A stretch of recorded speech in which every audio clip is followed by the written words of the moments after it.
Hello student, in the last lecture we was study about the gynoecium and we was also understand about the structure of megasporangia. megasporangia को हम लोग और क्या बोलते हैं, ovule. तो हमने लास्ट लेक्चर में पढ़ा था, गाइनोशियम भी पढ़ा था और हमने ओव्यूल की स्टडी पढ़ी थी. ठीक है. अब in this video, in this lecture we will try to understand the process by which female gametophyte is form, कि how to form the female gametophyte. And so development of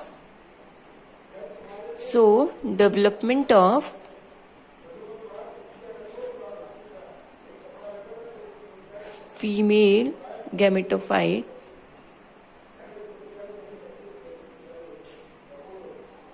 which is commonly known as embryo sac,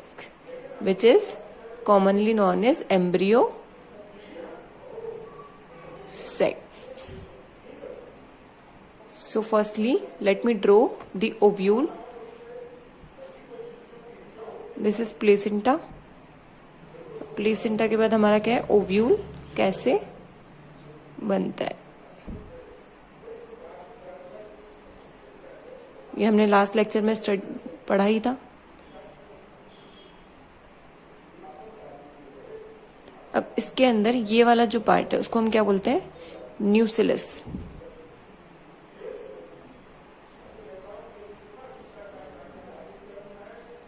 इस वाले part को हम न्यूसिलस बोलते हैं. अब यहां पे क्या होता है, ये पार्ट है न्यूसिलस और जो ये वाला पार्ट है इसको हम क्या बोलेंगे, एम्ब्रियो सेक. तो हम लोग आज इस लेक्चर में क्या पढ़ेंगे, डेवलपमेंट ऑफ फीमेल गैमेटोफाइट और एम्ब्रियो सेक. तो समझे, सबसे पहले हम लोग डेफिनेशन देखते हैं कि what is the megasporogenesis. The process of formation of haploid megaspore from the diploid megaspore mother cells is called megasporogenesis. So अगर हम लोग डेफिनेशन पढ़ते हैं तो डेफिनेशन क्या होगी इसकी, मेगास्पोरोजेनेसिस की, the process of formation of haploid megaspore from the diploid megaspore mother cell, MMC, is called megasporogenesis. तो हमने पिछले लेक्चर में ओव्यूल की बात करी थी. ये वाला पार्ट हमारा प्लेसेंटा होता है, ये फ्यूनिकल होता है, ये हमारा हाइफी होता है और ये हीलियम और ये इंटेग्यूमेंट्स होते हैं. इंटेग्यूमेंट्स के अंदर हमारे न्यूसिलस वाला पार्ट होता है जो क्या होता है, न्यूट्रिएंट रिच होता है, न्यूट्रिएंट रिच. और न्यूसिलस के अंदर क्या प्रेजेंट होता है, एम्ब्रियो सैक. तो हम लोग ये पढ़ेंगे आज कि डेवलपमेंट कैसे डेवलप होगा इस एम्ब्रियो सैक का. तो अब हम लोग को ये भी पता है कि जो ये वाला पार्ट है इसको हम क्या बोलते हैं, माइक्रोपाइलेंट. और इस वाले पार्ट को चलाजा एंड. ठीक है. तो इसी को हम लोग ध्यान में रखते हुए देखेंगे कि in the micropyle region the nucellus contains cell with dense cytoplasm in the 1 second.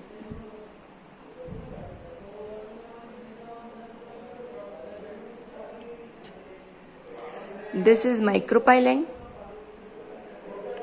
and in the micropyle region the nucleus contains cells with dense cytoplasm and prominent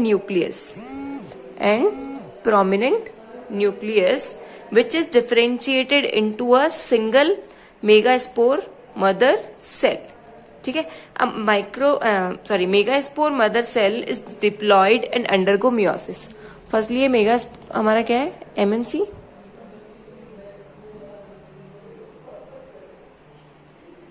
megaspore mother cells is diploid and undergo into meiosis. MMC first divide transversely into two cells called diode. Into two cells, इसको हम क्या बोलेंगे, diode. तो हमारा megaspore mother cell है। Megaspore mother cell सबसे पहले क्या करेगा, मियोसिस के थ्रू किसमें कन्वर्ट होगा, दो हैप्लॉइड मेगास्पोर मदर सेल, जिसको हम बोलेंगे died. And these two cells again divide as a result a linear row of four haploid cells is produced, which is called megaspore tetrad. इसको हम क्या बोलेंगे, मेगास्पोर टेट्राड। तो स्टूडेंट आपको समझ आ गया होगा, मेगास्पोर मदर सेल्स है। मेगास्पोर मदर सेल सबसे पहले क्या होगा, डिवाइड होगा। कौन से प्रोसेस से, मियोसिस से क्या होगा, वो डिवाइड होगा, किसमें कन्वर्ट हो जाएगा, टू मेगास्पोर मदर सेल्स मतलब डाइड। अब फिर से ये क्या होगा, और डिवाइड होगा। डिवाइड होने के बाद क्या होगा, फोर मेगास्पोर टेट्राड्स में कन्वर्ट हो जाएगा, या फिर इसको और हम लोग क्या बोलेंगे, लीनियर टेट्राड्स। अब ये जो सेल्स है, ये जो हमारी 4 मेगास्पोर सेल्स है, जो क्या होगी, इसमें से 3 लेयर जो है वो डीजनरेट हो जाएगी। 3 लेयर डीजनरेट हो जाएगी, और सिर्फ जो एक फंक्शनल, जो एक सेल है वो क्या रहेगी, functional.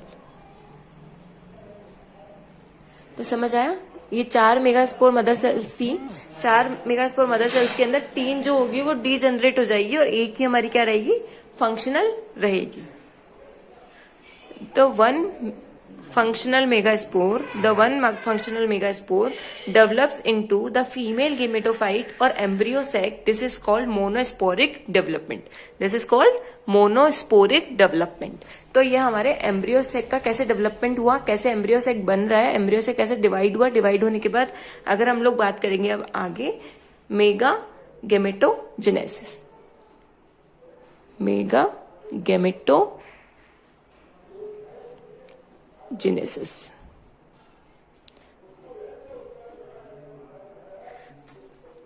The formation of embryo sac या फिर female gametophyte is called the mega gametogenesis. तो firstly the megaspore is first cell of the female gametophyte. The megaspore is first cell in the female gametophyte. The megaspore increases in size. And its nucleus divided mitotically, into two nuclei which move apart to the opposite poles. Thus a two-nucleate embryo sac is formed.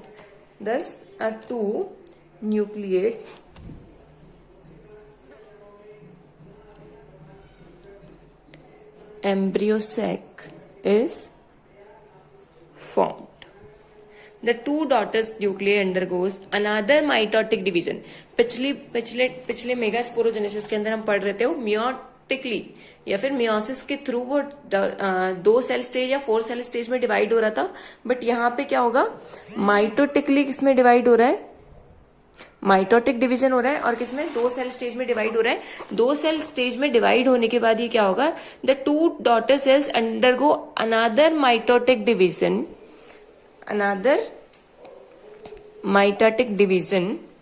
and give rise to a 4 nucleate 4 nucleate embryo या 4 nucleate stage. इस वाली stage को हम क्या बोलेंगे? 4 nucleate stage. And then the third mitotic division. This is the first mitotic division. This is second mitotic division. And the third mitotic division give rise to 8 nucleate.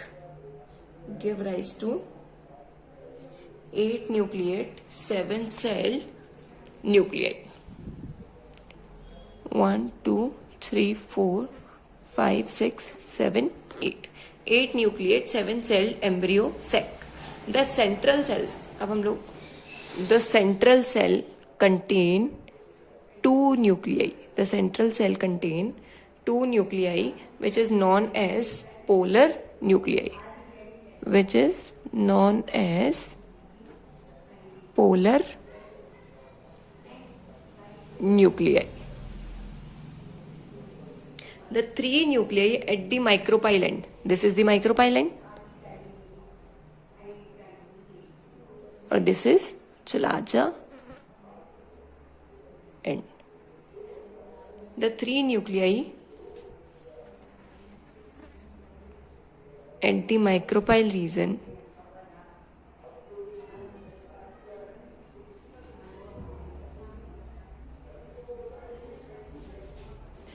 form the egg apparatus. क्या form करते हैं? egg apparatus.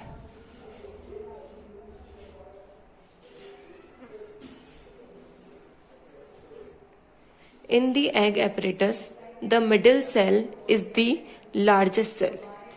The middle cell is the largest cell, is called oosphere, oosphere or egg or ovum. ठीक है? And while the two naked cells are adjoining the egg cells are called synergid,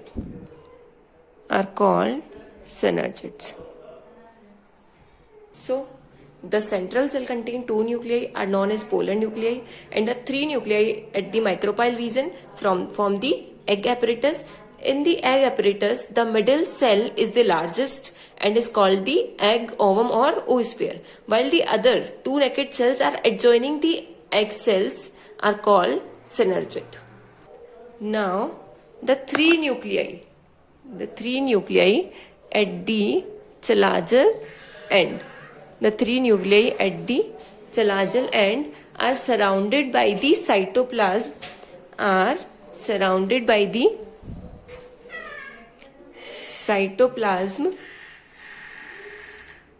and cellular wall. These is called antipodal cells. This is called antipodal cells या antipolar cells. The female gametophyte is 7 celled and 8 nuclei. 7 celled and 8 nucleate, as it consists of 7 cells but 8 nuclei, because the 2 nuclei in the polar cells. तो अगर हम लोग देखते हैं इसको हम लोग 7 सेल्ड और 8 न्यूक्लियाई क्यों बोलेंगे? तो न्यूक्लियस कितने से? 1 2 3 4 5 6 7 8. अब अगर हम लोग सेल्स की बात करते हैं तो हमने जो पोलर न्यूक्लियाई है इसको एक ही सेल में कन्वर्ट किया, ये एक ही सेल टाइप की सेल है, तो 1 2 3 4 5 6 7, तो 7 सेल और 8 न्यूक्लिएट सेल भी इसको हम बोलेंगे फीमेल गैमेटोफाइट को. तो समझ आया आपको? तो सबसे पहले हमने क्या पढ़ा था, एक बार फिर से हम रिवाइज कर लेते हैं। हमने ओव्यूल से स्टार्ट किया था और हमने देखा कि मेगास्पोरोजेनेसिस क्या होता है। मेगास्पोरोजेनेसिस में न्यूक्लियस वाला पार्ट होता है और इसी के अंदर क्या प्रेजेंट होता है, एम्ब्रियो सैक। इससे हम लोग पूरा का पूरा एम्ब्रियो सैक या फिर हमारा 7 सेल 8 न्यूक्लियाई एम्ब्रियो सैक हम लोग क्या करते हैं, डेवलप करते हैं। तो सबसे पहले डेफिनेशन पढ़ते हैं। The process of formation of haploid megaspore from the diploid megaspore mother cells is called megasporogenesis. अब अगर हम लोग बात करें तो हमने यहाँ पे बात करी थी मेगास्पोर मदर सेल्स, तो this is diploid megaspore mother sales. फिर ये मियोसिस कंडीशन में जाएगा, मियोटिक डिवीजन होगा इसका, मियोटिक डिवीजन से क्या करेगा, ये 2 सेल स्टेज में कन्वर्ट हो जाएगा। अब फिर से इसमें मियोटिक डिवीजन होगा, उससे क्या होगा, ये 4 सेल स्टेज में कन्वर्ट हो जाएगा। इसको हम क्या बोलेंगे, मेगास्पोर टेट्राड्स। तो इसमें जो 3 सेल्स है, जो 3 लेयर्स होती है, 3 न्यूक्लियस होते हैं, वो तो क्या होंगे, डीजेनरेट हो जाएंगे। Only 1 nucleus is functional. तो ये जो 1 न्यूक्लियस या फिर जो एक फीमेल गैमीट हमारे पास बच्चा है, हम उसके डेवलपमेंट की बात करेंगे आगे। तो हम लोग अब क्या करेंगे, मेगा गैमेटोजेनेसिस। मेगा क्यों है, क्योंकि ये फीमेल है और फीमेल का ओवम हमेशा बड़ा होता है, इसलिए हमने इसको मेगा बोला है। अगर हम मेल रिप्रोडक्टिव ऑर्गन की बात करेंगे तो इसमें हम लोग क्या बोलेंगे, माइक्रोस्पोरोजेनेसिस, क्योंकि वो क्या है, स्पोर है, माइक्रो है, छोटा है, इसलिए माइक्रो। और यहाँ फीमेल रिप्रोडक्टिव ऑर्गन को मेगा स्पोरोजेनेसिस या फिर मेगा गैमेटोजेनेसिस बोलेंगे। अब इसमें हमारा जो वो 3 डीजेनरेट हो गए थे, सिर्फ एक फंक्शनल बताता है, उस फंक्शनल को हम लोग लेंगे और इस एक गैमीट, ये एक गैमीट क्या होगा, फिर बाद में माइटोटिक डिवीजन के थ्रू 2 सेल स्टेज बनाएंगे, 2 न्यूक्लिएट एम्ब्रियो सैक बनाएगा। फिर इसमें 3 माइटोटिक डिवीजन होता है। अब सेकंड माइटोटिक डिवीजन इसमें वो 4 में कन्वर्ट हो जाएगा, 4 न्यूक्लिएट स्टेज में। और थर्ड माइटोटिक डिवीजन के अंदर 8 न्यूक्लिएट में कन्वर्ट हो जाएगा। अब जब 8 न्यूक्लिएट में हम लोग कन्वर्ट करेंगे इसको, तो हमारे पास क्या मिलेगा, ऐसा न्यूक्लियस या फिर ऐसा सेल स्टेज या ऐसा मेगास्पोर या फॉर्मेशन हो जाएगा किसका, एम्ब्रियो सैक का। अब इसमें हमारे जो 8 न्यूक्लिएट बने थे, तो इसमें से 2 न्यूक्लिएट क्या होंगे हमारे, कहाँ रह जाएंगे, सेंट्रल पार्ट में। सेंट्रल पार्ट में 2 पोलन न्यूक्लियाई बचेंगे। अभी दोनों पोलन न्यूक्लियाई एक सेल में क्या हो जाएंगे, डिवाइड, सेल के अंदर हो जाएंगे, इसको हम पोलन न्यूक्लियाई बोलेंगे।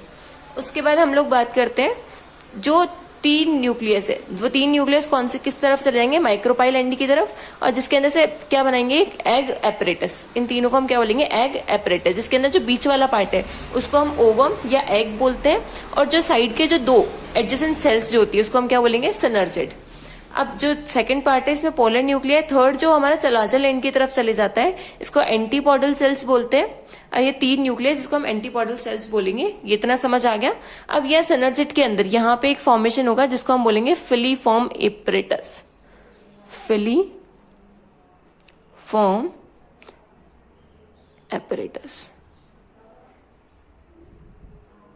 ठीक है। तो आपको ये समझ आ गया कि मेच्योर एम्ब्रियो सैक बन गया अब हमारा। तो अब हम समझ आ गया कि हम लोग कैसे डेवलपमेंट करेंगे, कैसे बनेगा एम्ब्रियो सैक, किसका, mega embryo sac, female reproductive embryo sac.